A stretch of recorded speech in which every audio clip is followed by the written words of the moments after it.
Dave Steele, The Blind Poet, recorded on 10th October 2024, World Sight Day. Today, we're delighted to have on World Sight Day one of our good old friends, Dave Steele, also known as The Blind Poet. And as luck would have it, not only is it World Sight Day, Dave's launching his book. So I'm going to hand you over to Dave. He's got an interesting story to tell, a book to launch, and poems to tell us about. Okay, then, so over to you. Well, good morning, good afternoon, depending on where you are. You might be watching this later on YouTube. I just wanted to say a massive thank you to Tim and everyone involved with this today to invite me back for my second one. It's been a while since I've been here, but the first time was a few years ago now. I think we were still in the midst of COVID when I was last here, when everyone was Zooming all the time. But it's been great to be back. There's a lot to catch up on. And I'll kind of going to introduce myself again for those who haven't met me before or don't know anything about my story. But before I do that, as Tim said, today is World Sight Day, which is a really, really important day. In fact, October is a really, really special month altogether. It's World Blindness Awareness Month, World Sight Day today. In a few days, we have White Cane Awareness Day. It's also World Mental Health Day as well. And also, this whole year is 200 years since the creation of Braille. We're going to be celebrating that as well. But to celebrate World Sight Day and to kick off today, I'm going to open with a poem which I just wrote this morning. Haven't read it yet, wow. So if I stumble on my words, bear with me. I'm reading it off my iPad with the very limited sight that I've got. But before I get into my backstory, I'm going to read this poem now. I've entitled it A World in Focus, and it kind of touches on today and what it's all about. Today we shine the brightest lights on those who navigate with fading sight. For in this world misunderstood, we stand as one, as we all should. It's time to break the old age chains, the myths, the doubts, the silent pains. No, not blind or not, we're in between, with vision loss, yet much unseen. For those who walk with canes in hand, or guide dogs leading through this land, this is not weakness, not defeat, but strength and pride beneath our feet. To those who feel they're all alone, know this, together we have grown. Our voices rise, our stories told. In unity, we break the mold. Today we're here to share, to say, let's clear the misconceptions away. For sight may dim, but hearts still glow. And in this light, we let it show. So wave your cane and hold it high, for it's a symbol reaching skies of courage, strength, and pride unbound. In every step, the truth is found. On World Sight Day, we stand as one. The fight for understanding has just begun. Together we'll erase every fear and walk with hope year after year. There we go. So, my name's Dave Steele, as I said, and I've become to be known as the Blind Poet. And I want to tell you a little bit about my kind of backstory before we get into everything else. I'm going to kind of do a little bit of a talk for a little while, explain about who I am, explain what's going on at the moment, and sharing with you some really, really exciting news. And then at the end, we're going to open it up. And for everyone that's here live with us at the moment, we're going to have a little bit of a Q&A and a bit of a chat. So how did I become known as the Blind Poet? Well, that journey for me started about 10 years ago when I was officially diagnosed with retinitis pigmentosa. That's the name of the condition that I have. For those who aren't familiar with RP, it is a hereditary genetic eye disease, eye condition, and there's lots of different mutations, lots of different types. If you want to get technical, the type that I have is what they call autosomal dominant, which means there's a clear trace through my family. In my case, it comes from my mum's side. My mum, who passed away a couple of years ago, was completely blind with it, and later on in life. But the way you lose your sight with RP, it tends to be in a kind of format like this. It starts off with night blindness. So struggling from light to dark places, light sensitivity, and then you start to lose your peripheral vision. So it's like a tunnel closing inwards, getting smaller and smaller and smaller. And then your central vision starts to go, and often it results in complete blindness. Now, 10 years ago, when I was first diagnosed, the way it happened for me was I went to a routine eye exam. I always knew I had RP in the family, but was told it wouldn't affect me till I was much, much older. And I kind of just forgot about it and got on with my life. And carried on regardless. 10 years ago, I went to a routine eye exam, and when the doctor looked into the back of my eyes, there was this pause. and I'll never forget it to this moment. He just kind of paused and said, "Oh, there's been a big change since the last time we saw you. There's a lot of pigmentation on the back of your eyes. We need to run some further tests." I then went on to what's called a visual field test, where I had to put my eye into a machine, hold a button, and every time a light went off in my peripheral, I had to click this button to say that I'd seen the light. And the test started, and I was sat there holding the button, and all of a sudden I realized that I was sat there and I wasn't clicking the button.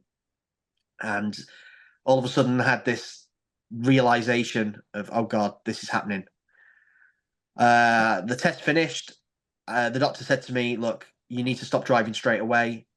We need to refer you to a retinal specialist. Outside of the waiting room was my soon-to-be wife. I'd not long proposed to my now wife, Amy, but I proposed to her on Christmas Day of 2013. We had a son who was about 8 months old at the time, Austin. And we were due to go away for the weekend. I drove there. He was in his car seat. We were about to go away. And I walked out of that doctor's waiting room and everything changed. 2 weeks later, I was seen by a retinal specialist and I was declared severely sight impaired or legally blind. And what started then was a real dark time, 8 or 9 months of really, really struggling to come to terms with not just my sight loss, but what we were experiencing as a family. We were let down by the system. There was a 9-month waiting list for us to get support through the government for personal independence payment. And that whole torturous pain of going through it and being assessed, which was really demeaning. It wasn't a nice process. And all the while I was struggling with anxiety and depression, not just because of the sight that I was losing, but because of the financial pressure that I was finding my family was being put in due to my condition. I lost my job. I was working in car sales at the time. I was also working as a singer, and everything I did involved me driving around independently. And when I could no longer drive, I lost my means of employment. My employer let me go. I could no longer do the gigs, and I started to fade into the background. And the more anxious and the more depressed I was becoming, the more sight I was losing, because anxiety and depression and mental strain can have a real impact on our sight with RP. So 8 or 9 months, really, really struggling. Wasn't leaving the house without my wife, Amy, or someone with me. I was scared of people bumping into me and being in the way. Struggling with, independence, all these different things that we go through. And through a really strange set of circumstances, it set me on this path to be where I am today and here with you as the blind poet. I got invited to a support group in Newcastle for people with RP, my condition, and Usher syndrome, which is the same sight loss, but with hearing loss as well, so deafblind. And when the organisers of the support group heard that I was a professional singer, they said to me, "Oh, would you come and sing some songs for the support group that day?" And immediately I said yes, because actually I was really anxious and really nervous about going to this support group, because it was going to be my first time being around other visually impaired people, people with canes, people with guide dogs. This was a scary glimpse into the future for me, and I was really anxious about it. So when they asked me to come and sing some songs, immediately I said yes, because being on stage, singing songs was always my comfort zone. It was where I was most comfortable. So it gave me a purpose, another reason for being there, and took away that anxiety. I'm sure that makes sense. So the night before going to this support group, I was in bed going over ideas of what songs to sing for the following day. And I just had this eureka moment where I thought it'd be really cool if I could take a song that everyone knows and change the words and talk about my experience so far with low vision and blindness. So I rewrote the song Stand By Me by Benny King. I'm sure we all know it. When the night has come and the land is dark and the moon is the only light we'll see. That described night blindness to me. So I rewrote the lyrics in bed, called it Stand By Me RP. And when I sang it that day, the following day at that support group, something changed. The room changed instantly. People were getting quite emotional when they were listening to the words that I'd written. They were coming up to me afterwards, shaking my hand, saying that I was able to describe how they'd always felt with their experiences. And at that moment, something in me changed. I always say, and I'm sure people out there can relate to this, when I was diagnosed at in that opticians that day, I started to go through this process that lots of people go through, not even just within sight loss, disability, any life-changing experience, go through a thing of loss of confidence, a loss of independence, a loss of pride, a loss of purpose. But when I got that response from those people in the room that day, all of a sudden I felt like I could do something and make a difference in the world again. That was a big change. I felt like I got my purpose back. So every day then after that, I started to write poetry, because to me, poetry and music is the same thing. It's rhyming words to rhythm, it's song lyrics. Often when I do talks at schools, actually, I'll say to the children, who likes poetry? And they'll go, no. And I go, okay. Who likes rap music? And they go, yeah. And they go, well, it's the same thing. It's spoken word. So I started to write poetry every single day and sharing the experiences that me and my family were going through. I made a promise to myself that I was going to share everything, the good days, the bad days, no matter what. I was going to speak the truth and I was going to share it in poetry.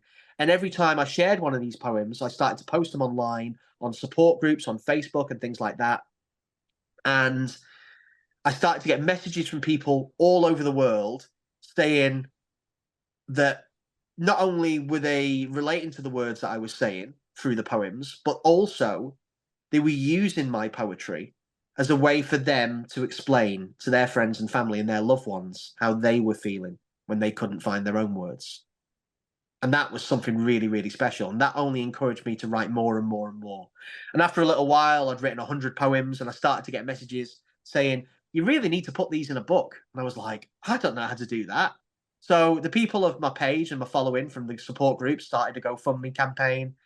And in February of 2016, I released this book, and I'm holding it up now for anyone that's not got any vision. I'll describe the picture. I'm holding a small paperback book. It's a grey cover, and it has Stand By Me RP, named after that song, and a big kind of eye with a purple heart for the centre of the eye. And purple is the colour that is associated with RP. This book included 75 poems that I'd written. I released it February 2016, which is February's RP Awareness Month, for anyone who doesn't know that.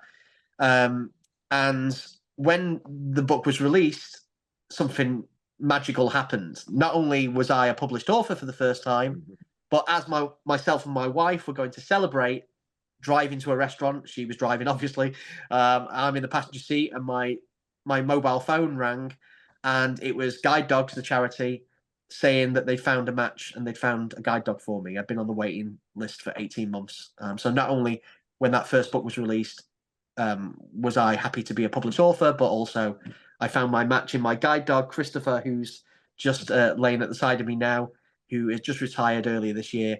He'll be 11 later on this year in November. But it was a magical day. So that book was released, and in its first week, it became, due to the support of the people out there, the #1 European poetry release on Amazon in both America and Australia. So that only encouraged me to write more and more and more. February 2017, I released volume 2, same cover, but with purple this time and an eye at the front, Stand By Me RP volume 2. That became the #1 European poetry release on Amazon in America and Australia on its very first day, as did in 2018, volume 3. So fast forward now, 10 years later. It's 10 years since that diagnosis. It was 10 years in April. And so much has changed in my life. I am so much happier than I ever was before I started to lose my sight. I have realized that actually the challenges that we face in life, give us the tools and the armor to face things we're yet to face going forward. And actually it's in those things that we really, this is where life is made. So I want to share a piece of poetry with you now, which is really, really special, actually. And the reason it's special is, not only, have I written these books now, but I actually do talks all over the world. I spend a lot of time speaking at events in America for different organizations and charities. I do events at events and retreats and talks for companies from biotech and pharma. So basically, I get to speak to clinicians and scientists who are researching treatments and cures for eye diseases like RP and lots of many other conditions outside of sight loss as well. And through my story, give them that patient perspective and inspire them through the poetry. This time last year, I was in Boston doing a talk at MIT speaking to a room full of the world's top leading clinicians and getting a full-on standing ovation from these people through the poetry, which is just means so much more to me. It's so incredible getting to reach these kind of people. But at the heart of it, writing poetry every single day, as I still do, it's about giving poems to people out there who can use them to describe to their friends and family how they're feeling when they can't find the words. Another organisation who I've become partnered with and really value their kind of support is an organisation called Meta. If you don't know Meta, they are Facebook and Instagram and WhatsApp. Meta, Mark Zuckerberg created Meta, and Meta actually came out a few years ago, and a couple of years ago now, and they contacted me through Facebook, and they said, look, Dave, we really love how you're supporting people all around the world with sight loss, and we'd love to come and make a video to tell your story as part of a series that we do called Community Voices. Normally they go round and they come round and they make a short film, 2-3 minute film, and they interview and tell your story through kind of words. But with me, they said they wanted to do it slightly differently. And they wanted me to write a poem to tell my story, everything that I've just kind of told you, so they could share it. And I'm just going to find it now and read it for you. I don't normally do this, but just give me 1 second while I find this. I just got to type it in. I do know the poem, but I sometimes, like songs, we don't hear a song for years, and then it comes on the radio and we're singing along to it. It's amazing how poems and music kind of sink into our heart. And that's the same with me. If I ever forget a piece of poetry, I just need reminding of like the first opening line, and all of a sudden the words just come from here. So I'm going to read this for you now.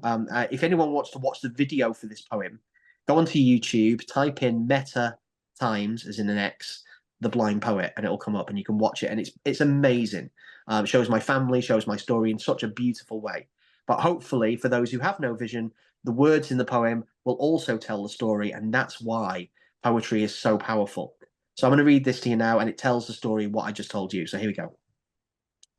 I never realised my eyes were slowly going blind. The symptoms were so slight as my sight gradually declined. It started with night blindness, then a tunnel closing in. My fate was just 10 years ago. This journey would begin. The doctor looked into my eyes and said, "You've got RP." She told me that there is no cure and it's hereditary. My newborn son, my daughter, had a chance of 1 in 2. And there was not a single thing me or my wife could do. I slipped into depression as my sight grew less and less. I lost my job. We lost our home. It added to the stress. But just when I thought hope was gone, I found a way for me to talk about my hopes and fears through this blind poetry. A beauty in the blindness penned in verse that I could share with others just like me, to see there's someone always there who understands the plans we make aren't how it may unfold. In each day, precious moments to memorize and hold. It started with a Facebook post to my community, a place to face the challenges of disability. And for every poem posted, reach more people losing sight, for them to share with those who care. Erase this fight. Erase the misconceptions, to talk of blindness many shades, how just because we don't look blind can't see the way it fades. To take our greatest challenges and show if we believe that blindness won't define us. There's so much we can achieve. So here I stand before you, the blind poet, proud and strong. And though my vision's at its end, I found where I belong. In published books, a huge step took to show that going blind can't erase the beauty in this blind poet's mind. There we go. And if anyone wants to watch that video, you can watch it, The Blind Poet times Meta, or Meta times The Blind Poet, on YouTube. So, World Sight Day, and also a very exciting day, because as I kind of alluded to at the beginning, it is the launch of a very, very special book series for me. I want to kind of give you a little bit of backstory on this and explain why this book is so important and why it hopefully will be really, really important and a really, really special thing for lots of people around the world. So about 4 years ago now, I read an article by an author, British children's author by the name of Julia Donaldson. Anyone who's not familiar with Julia Donaldson, she writes poetry stories, short poetic books, things like The Gruffalo, Stickman, Room on a Broom, Zog, Detective Dog, lots and lots of amazing children's stories. And in fact, I've always read these children's stories with my son Austin, who's now 11, just started high school. That's a whole other thing. But when he was a kid, when he was like really tiny, ever since he could write, we did bedtime stories. We used to do Facebook Live bedtime stories all the way through COVID. We do Facebook Live bedtime stories every night, and people who followed me would tune in with their children from all over the world and watch us read stories. And often I would read Julia Donaldson stories because, like the songs and the poetry that I was just talking about, if I was having a really bad eye day and I couldn't see the words, then I'd remember them like I'd remember songs. So we were always able to do the stories. So Julia Donaldson, 4 years ago, I read this article, and she was in a newspaper, and she basically said, I'll never forget it, there needs to be more children with disabilities featured in children's stories. Let me just say that one more time. There needs to be more children with disabilities featured in children's stories and books. Now, when I read that, I cannot begin to tell you the impact that sentence had on me. My mind was blown. It just went, oh my God, yes, there does. Because children with disabilities and additional needs, any school that you walk into these days, and I know this because up until the beginning of this year, my wife worked in a school for 10 years, worked in a primary school, in fact, the same primary school that myself and my wife went to, and also the same primary school that our sons went to as well. And I know that you walk into any school and you'll see lots of children living with disabilities and additional needs in different conditions. And often these children feel left out. There's not representation there enough, especially within stories and TV programs and things like that. And it's important to have these representations so the children living with conditions and additional needs like these can see themselves within the characters. And also we normalize these things as well. So other children and other people who aren't affected by disability or additional needs can see that these people and these children are just like them. So when I read that article and all this was going through my head, I was like, oh my God, that's so true. And in one night, I created this book series and wrote 6 books in one night. Literally, they just fell out of me. I've written now, it's been 10 years since I started this journey, and I've written over 5,000 pieces of poetry. And I've never written a piece of poetry that's taken me longer than 15 minutes to write. It's literally like someone sat on my shoulder speaking the words to me. It's so bizarre how these things just come to me. So when I wrote this or came up with the idea for this concept of this series, I had this idea to do a book series called Austin's Amazing Adventures, named after my son. And in the book, Austin is a young visually impaired boy going to a mainstream school, and it's about the interactions that he has, the challenges that he faces, and the world around him. And it's really about to give representation in a really unique way through poetry. Which is a great way of feeling a story and telling a story. So when I originally came up with this idea, this concept for this book series 4 years ago, I started work on it. I actually published a version of this book that's just come out today about 3 years ago.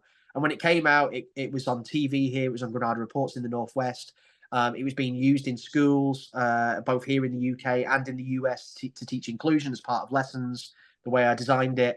But it wasn't quite how I pictured it. I had a lot more hoped for this book series, and the initial release, because of the people that I was publishing it with in America at the time, I wasn't able to get it how I wanted. So last year, I actually took the book off sale. I signed a publishing deal with a UK publishing company called TouchSpot Audio. TouchSpot Audio is the child, the creation of this incredible man who I've now known to become to know and has become a good close friend of mine, called Rabin Dutta. Rabin Dutta is the inventor of something called the Pen Friend. Now, I'm sure a few of you out there might know what the Pen Friend is. For those of you that don't, it's a small electronic handheld pen kind of device. And basically it can be used for many things. It creates touch spots, so you can create voice marks for labels, which you can stick on certain things. So you can create your own voice labels, and you can put it on food or products or medicine. And when you tap the Pen Friend, on the little sticker, it will read out whatever you've recorded for that touch spot. So it could be the ingredients, it could be what it is, it could be vital health information on medicine and things like that. So really, really vital tool. But not only does it do things like that, but also the Pen Friend is an accessible tool for reading books as well. So you can download books via audio files onto the pen, and it can play through the pen. Or if you have a book that's touch spot enabled, you can touch the pen onto the page of the book and it will read out the audio text of the book. So when myself and Rabin first started working on this series, I had a lot of demands on what the book should be. It was something completely new to what he'd done. I really had to kind of, make sure he understood the series and and the hopes for it, which he did, and how these books were not only about giving representation for sight loss, but actually in the future books, we were going to have characters within the stories that represented things like autism, ADHD, Asperger's, wheelchair use, people who struggle with anxiety, all the spectrum and rainbow of things that you will see when you walk into any school, and really represent these children and normalize and break down the social barriers for them. So I'm going to hold it up now and show you. Here it is. Very proud. It's out today. I hope you will all get behind this and share it. Austin's Amazing Adventures. This is called The Big Test. This is the book that introduces the world to the series.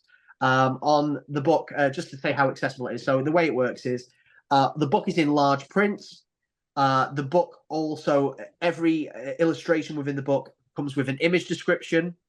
There is a free audio book with every book, and all you do is, for anyone that's got the book, you scan the QR code. That takes you to a site where you can download the file for a free audio version, so you don't have to pay extra for that.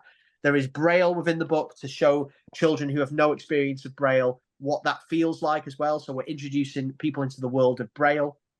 And it is also compatible with the Pen Friend, as I said, where if you touch the page in the top corner, you will hear me reading and narrating the story through poetry. And if you touch the bottom corner of the book, you will hear me give you the image description for the beautiful illustrations that are within the story as well. So that is Austin's Amazing Adventures. I cannot wait to share this story with you. I'm going to read it for you now. This is a world exclusive. I've been holding off doing this. So I'm going to read the story now. A couple of little kind of Easter eggs within the book I'm going to share with you guys. So obviously, I'm going to read, I'll give you an image description for the front. It's a big orange book, big orange paperback, very glossy front.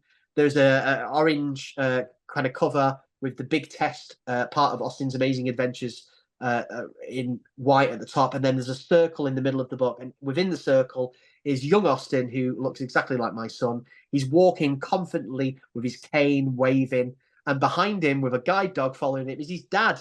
And his dad, you can tell by the beard, for anyone that's got useful vision, looks awfully familiar, because that's me as well. So I'm very, very proud. It's a legacy for my children. And that's the front cover of the book. The illustrations within it as well. There's also another little Easter egg for you.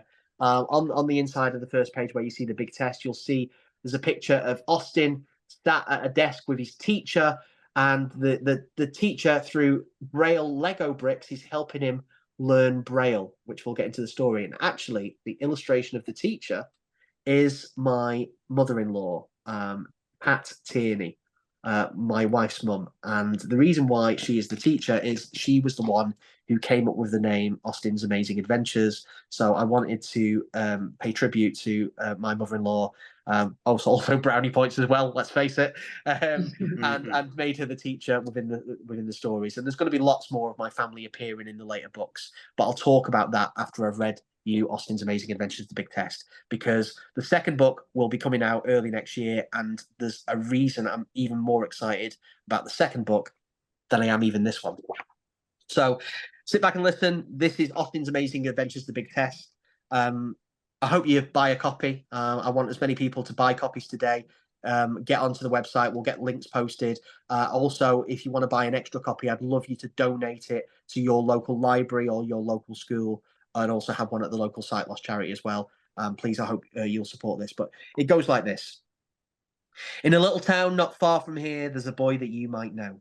His name is Austin Steele, and Zane his cane come say hello. Each day they take adventures as they travel around the world, and here within these pages is how their story first unfurled. When Austin was just 5, his sight began to disappear, but like his dad, he wasn't sad and felt no need to fear. For Austin's dad had shown him that the vision in his mind could overcome the obstacles of slowly going blind. His tunnel view was shrinking, independence getting tough. Some days the outside world was far too hard, he'd had enough. But with each swipe from left to right, they both began to train, returning pride, for by his side, a friend in Zane his cane. Now, though people stare, he couldn't care, just smiles and says hello. For Austin Steele and Zane the cane, there's no place they can't go. In a little town called Prestwich, the sun began to rise.